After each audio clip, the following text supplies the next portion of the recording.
नमस्कार, मेरा नाम है प्रगति वाजपेयी और आप देख रहे हैं गुड रिटर्न्स। मुकेश अंबानी और ब्लैक रॉक की ज्वाइंट वेंचर वाली जियो ब्लैक रॉक म्यूचुअल फंड आए दिन सुर्खियां बना रहा है। इनफैक्ट जब से ये ज्वाइंट वेंचर हुआ है, ये किसी ना किसी कारण से खबरों में रह रहे हैं, पहले इस वेंचर की होने की वजह से और अब जबकि हो चुका है तो अपडेट्स आते रहते हैं कि पहले इस जो जियो ब्लैक रॉक म्यूचुअल फंड है, इन्होंने कल यानी कि मंगलवार को इन्वेस्टमेंट एनालिटिक्स और risk management platform Aladdin launch कर दिया। और जब से ये अलादीन लॉन्च हुआ, सब इसी के बारे में चर्चा कर रहे हैं क्योंकि ये पहली बार है जब अलादीन भारत में काम करेगा। इसके पहले ग्लोबली अगर देखा जाए तो ये बहुत ही पॉपुलर है। लगभग 200 से ज़्यादा इंस्टीट्यूशंस जो हैं वो इसका इस्तेमाल करते हैं। 21 ट्रिलियन डॉलर की जो एसेट्स हैं वो इसको मैनेज करता है, इसीलिए ये इन्वेस्टर्स के बीच में पॉपुलर है। इनफैक्ट ऐसा माना जाता है कि this is a sure short formula for the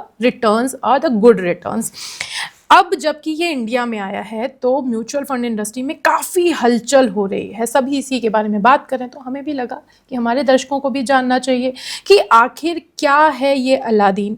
जो ये आएगा तो क्या फिर हमारे जो इन्वेस्टमेंट्स होंगे उसमें किसी तरह का लॉस नहीं होगा, म्यूचुअल फंड इंडस्ट्री किस तरह से रिवॉल्व करेगी, कितना बदलेगी इसके आने के बाद में, इन सभी बातों पर हम चर्चा करेंगे। और उस चर्चा में हमारे साथ आज हैं सिद्धार्थ शर्मा जो कि को फाउंडर हैं मनी ट्री पार्टनर्स के। Welcome to good returns Siddharth.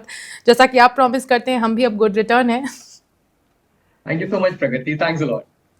Okay, so मैंने बताया कि कल अलादीन लॉन्च हो चुका है एंड डेफिनेटली आपको भी पता, आपको क्या बच्चे बच्चे को पता है कि अलादीन आ गया। और अलादीन का कंसिडर मतलब म्यूचुअल फंड इंडस्ट्री में ऐसा, जो लोग थोड़ा कम जा रहे हैं या सभी को ऐसा लग रहा है अलादीन यानी जादुई चिराग, अब सब कुछ अच्छा होगा, आप बोलेंगे और वो विश पूरी हो जाएगी।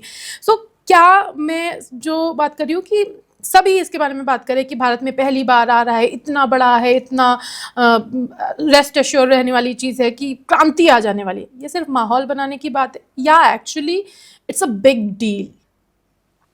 प्रगति, ये बहुत इंपॉर्टेंट एक कॉन्सेप्ट है जो इंडियन फाइनेंशियल मार्केट में पहली बार आ रहा है। जैसे कि आपको पता होगा, डिजिटाइजेशन ने एक इन्वेस्टमेंट का जो एक वेव है वो बिल्कुल बदल दी है। आज की डेट में जो एक मिडिल क्लास है वो डिजिटाइजेशन के थ्रू आज अपनी एप्स के थ्रू काफी सारे इन्वेस्टमेंट्स वो खुद कर लेता है और काफी सारी जो इन्फॉर्मेशन है वो उसको खुद मिल जाती है। नाउ द पॉइंट इज, इसमें जो एक अलादीन नाम का जो एक कॉन्सेप्ट आया है, जहां जियो और ब्लैक रॉक ने अपना जो एक ज्वाइंट वेंचर के थ्रू एक अडॉप्ट करा है, एक प्लेटफॉर्म, सिस्टमिक प्लेटफॉर्म। तो this is basically asset liability and debt and derivatives investments. अब ये प्लेटफॉर्म एक ऐसा प्लेटफॉर्म है जहां पे टेक्नोलॉजी के थ्रू काफी कुछ रिसर्च हो सकती है, काफी कुछ एसेट एलोकेशन हो सकता है, काफी कुछ पोर्टफोलियो में रिस्क एंड रिटर्न एनालिसिस हो सकता है, काफी कुछ ऑटोमेटेड सिस्टम्स के थ्रू काम हो सकता है। जैसे कि आपको पता होगा कि आजकल आर्टिफिशियल इंटेलिजेंस इतनी प्रोमिनेंट हो गई है कि हर एक फील्ड में, चाहे वो फार्मास्यूटिकल्स हो, चाहे वो एफएमसीजी हो, चाहे वो मीडिया एंड टेलीविजन हो, वहां पे एआई ने बहुत बड़ा रोल अडॉप्ट कर लिया है। इन द सिमिलर मैनर, अगर हम आज डिजिटाइजेशन की बात करें in the terms of mutual fund industry and investments, वहां एआई ने बहुत बड़ा रोल लिया है। And Aladdin as a concept में एआई एक इनेबल्ड सिस्टम है, एक इनेबल्ड सॉफ्टवेयर है, जहां हम एक्सपेक्ट करेंगे कि पॉइंट नंबर 1, टेक्नोलॉजी काफी सशक्त होगी, काफी इनेबल्ड होगी, जहां वो डिसीजंस ले सकती है in on behalf of investors. Point number 1। Point number 2, वो काफी रोबोस्ट होगी और वो फ्यूचर प्रेडिक्टिव एनालिसिस भी कर पाएगी कि किस तरीके से रिस्क रिटर्न रेशियोज, किस तरीके से मॉडलिंग, किस तरीके से पोर्टफोलियोज डिजाइन होने चाहिए। पॉइंट नंबर 3, वो पास डेटेड डेटा को भी काफी एनालाइज कर सकती है, जहां वो डिफरेंट डिफरेंट एसेट क्लासेस, चाहे वो गोल्ड हो, चाहे वो सिल्वर हो, चाहे वो इक्विटी हो, चाहे वो डेट हो, चाहे वो डेरिवेटिव्स हो, उनको प्रॉपरली स्टडी करके एक इन्वेस्टर की पोर्टफोलियो में किस किस तरीके से एक रिक्विजिट एनालिसिस या परसेंटेज होना चाहिए, उस पे भी Aladdin as a concept, as a software, as a platform भी बहुत अच्छा जवाब दे सकता है। इन दैट केस, अगर मैं एक शॉर्ट में बोलूं और मैं काफी ब्रीफ में आपको समझाऊं, तो अलादीन एक ऐसा सॉफ्टवेयर है जहां इन्वेस्टर्स को काफी कस्टमाइज्ड पोर्टफोलियो मिलने वाले हैं अपने रिस्क प्रोफाइल के हिसाब से। And last but not the least, उनको ये समझ में आ जाएगा कि उनका पोर्टफोलियोज अलग अलग टाइम में चाहे वो एक जियोपॉलिटिकल रिस्क हो, चाहे उनका जैसे जैसे वो एजेड होते जा रहे हैं, वैसे वैसे उनको कितना एग्रेसिव अपना पोर्टफोलियो रखना चाहिए और कितना कंजर्वेटिव रखना चाहिए। सो मोटे मोटे तौर पे comprehensively as a financial planner, as a financial planning, as a portfolio analysis, एक जियो ब्लैक रॉक ने जो एक क्रांति जो इस म्यूचुअल फंड इंडस्ट्री में बाय लॉन्चिंग अलादीन किया है, मुझे इसमें पूरा कॉन्फिडेंस है कि इससे टेक्नोलॉजिकल पेनिट्रेशन से लोग और ज्यादा अवेयर होंगे and at the same time लोगों को ज्यादा समझ में आएगा कि एक फाइनेंशियल मार्केट, कैपिटल मार्केट्स किस तरीके से वर्क करती है, किस किस तरीके से एसेट एलोकेशंस काम करते हैं, किस किस तरीके से परसेंटेज का risk and return reward analysis काम करता है, इंडियन मार्केट्स कैसे काम करती है, and last but not the least, किस तरीके से एक प्रॉपर अवेयरनेस एक इन्वेस्टर के अंदर होनी चाहिए सो दैट वो अपना एक पोर्टफोलियोज को कस्टमाइज तरीके से रन कर सके। अच्छा सिद्धार्थ, आपने जिस तरह से बताया कि ये सभी जो इन्वेस्टर इन्वेस्ट करना चाहेगा उसका पूरा पोर्टफोलियो एनालाइज ये अलादीन ही करेगा, उसके बाद में आपको एडवाइसेस भी दी जाएंगी, आपका रिस्क मैनेजमेंट जो होगा वो सारे काम बेसिकली जो हम कहते हैं कि एक एक्टिव फंड्स में जो फंड मैनेजर काम करते हैं वही काम अलादीन फंड मैनेजर। क्या आपको लगता है फंड मैनेजर्स की जॉब, जो फिनेंशियल एडवाइज़र हैं, क्या उनकी जॉब खतरे में आने वाली है? प्रगति देखिए, ऐसा कभी नहीं होता है। जैसे जैसे टेक्नोलॉजी इंप्रूव करती है वैसे वैसे नए एवेन्यूज एंड अपॉर्चुनिटीज भी खुलती है। मैं आपको बताना चाहूंगा टेक्नोलॉजी का एक सबसे बड़ा जो एक पॉजिटिव एस्पेक्ट है वो आपको इस तरीके से देखना चाहिए कि जैसे जैसे जो एक डेली क्लरिकल रूटीन जो जॉब्स होती है, जो पहले एक इंडिविजुअल करता था, आज वो टेक्नोलॉजी कर रही है। और जो इंडिविजुअल मैन पावर है वो पूरा का पूरा इस चीज पे डिपेंडेंट है कि वो कितना स्किल्ड है और वो कितना स्किलफुल काम कर सकता है। तो जो एक्टिव फंड मैनेजर्स की जॉब है वो तो 100% रहेगी ही रहेगी, क्योंकि उसके बिना तो predictive analysis, modelling, quant analysis वो तो हो ही नहीं सकता। डिस्पाइट द फैक्ट कि टेक्नोलॉजी भी एक बहुत बड़ा रोल निभाएगी। जिस तरीके से एक जो एक दो पहिया वाहन होता है वो दोनों टायर्स के अगर प्रॉपरली नहीं हो उसके कारण चल नहीं पाता, उस तरीके से technology and skilled man power का दोनों एक साथ चलना बहुत जरूरी है। उसी समय आप देख पाएंगे कि एक एक मीनिंगफुल रिजल्ट्स आ पाएंगे and at the same time कहते हैं कि science is a good master slave but not a good master. In the similar manner technology एक आदमी का एक बहुत इंपॉर्टेंट टूल होने वाला है, जहां आर्टिफिशियल इंटेलिजेंस, मशीन लर्निंग को एक इंडिविजुअल अपने एनालिसिस में यूज करके उसको और रिफाइन और पॉलिश बना सकता है। चलिए मान लिया आपकी जॉब खतरे में नहीं है, फंड मैनेजर्स जो हैं, पर्सनल फिनेंस एडवाइज़र्स हैं, वो बदस्तूर वैसे ही काम करते रहेंगे, लेकिन अलादीन की वजह से जिस तरह से आप बोले, मुझे दो चीज़ें समझ में आ रही हैं कि इंडस्ट्री के बाकी प्लेयर्स जो बाकी एएमसीज हैं उनकी अपेक्षा जियो म्यूचुअल फंड को जो है वो काफ़ी लेवरेज मिलेगा because they have Aladdin now. तो क्या आपको लगता है कि जो रिटेल इन्वेस्टर्स हैं वो ज़्यादा भरोसा ब्लैक रॉक म्यूचुअल फंड पर करेंगे? उनके मतलब इनको कॉम्पिटिटर्स के लिए किस तरह की न्यूज़ है? प्रगति, अगर आप एमपी के डेटा उठाएं तो उससे ये बहुत क्लियर कट हो चुका है कि नेशनल डिस्ट्रीब्यूशंस में जो भी प्लेटफॉर्म्स आए हैं, चाहे वो ग्रो हो, चाहे वो पेटीएम हो, चाहे वो इन वेल्थ हो, चाहे वो ईटी वेल्थ हो, वहाँ मिडिल क्लास की जो पेनिट्रेशन है उन प्लेटफॉर्म्स में वो बहुत ज्यादा हुआ है और उसके कारण उनकी जो फाइनेंशियलाइजेशन ऑफ एसेट्स हुई है वो बहुत ज्यादा हुई है। जियो ब्लैक रॉक एक एक्यूट एग्जाम्पल है डिजिटाइजेशन का, क्योंकि आपको पता ही है कि जियो किस तरीके से उसने क्रांति एक पूरे देश में थ्रू हिट्स जियो इंटरनेट सर्विस के थ्रू प्रोवाइड की है।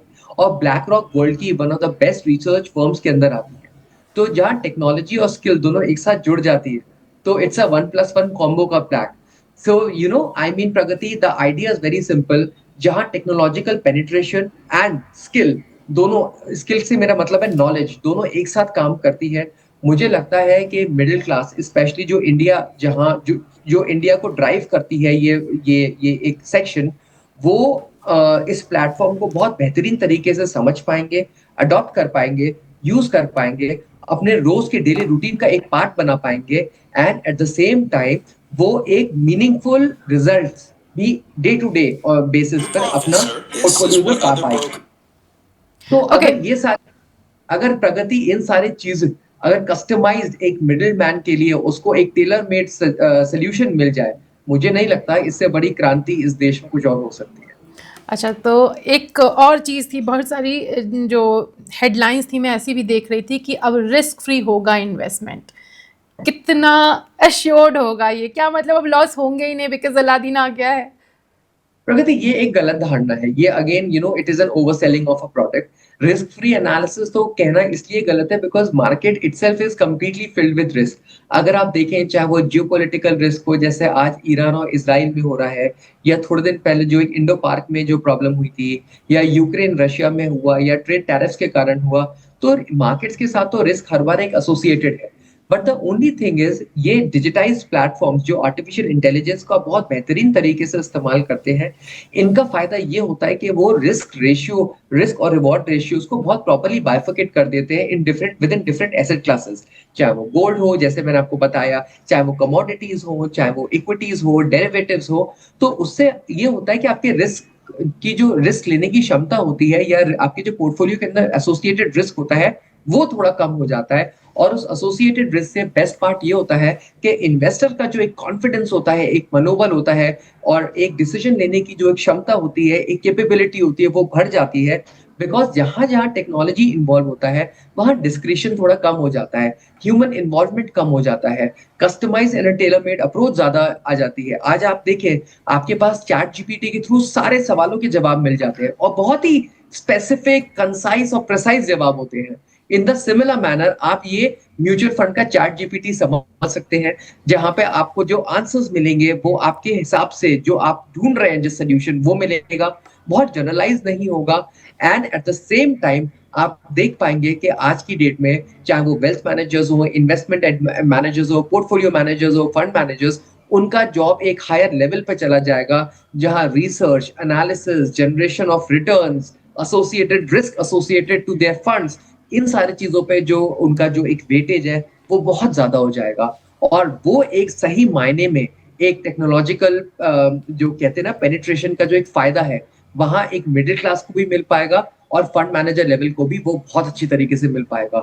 सो एज अ वेल्थ मैनेजर मैं बहुत एक्साइटेड हूँ जियो फाइनेंशियल्स के, जियो ब्लैक रॉक के एक मर्जर से and at the same time इनका अलादीन, जहां हम जैसे एडवाइजर्स की, पोर्टफोलियो मैनेजर्स की एक बहुत नए तौर पे, एक बहुत नए तरीके से एक एनालिसिस, रिसर्च वो सब स्टार्ट होगी, जहां हम टेक्नोलॉजी को अपना हर एक एस्पेक्ट में पार्ट एंड पार्सल बना पाएंगे and at the same time उनके जो रिटर्न्स होंगे वो भी काफी कुछ बेहतरीन होने वाले हैं। डेफिनेटली, एटलीस्ट हम उम्मीद तो ऐसी ही फिलहाल कर रहे हैं जिस तरह की चीज़ें समझ में आ रही हैं।